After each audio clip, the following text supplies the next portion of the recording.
যারা কোরআন হাদিস বিশ্বাস করেন এই আমলগুলো তাদের জন্য।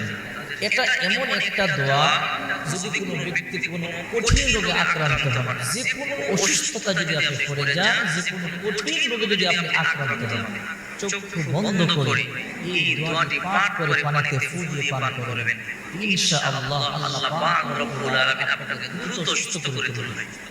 যারা কোরআন হাদিস বিশ্বাস করেন না তারা ফল পাবেন না, যারা বিশ্বাস করেন অবশ্যই ফল পাবেন। যে কোনো কঠিন রোগ হতে পারে, জ্বর হতে পারে, ঠান্ডা হতে পারে, মাথা ব্যথা হতে পারে, কাশি হতে পারে, হার্ট অ্যাটাক হতে পারে, স্ট্রোক হতে পারে, ক্যান্সার হতে পারে, প্যারালাইসিস হতে পারে। যারা কোরআন হাদিস বিশ্বাস করেন, যারা দোয়া কালাম বিশ্বাস করেন, অবশ্যই চক্ষু বন্ধ করে তিনবার দোয়াটি পাঠ করবেন। বিসমিল্লাহিশ শাফি বিসমিল্লাহিল কাফি বিসমিল্লাহি ওয়াফি ওয়া কাফা বিল্লাহ।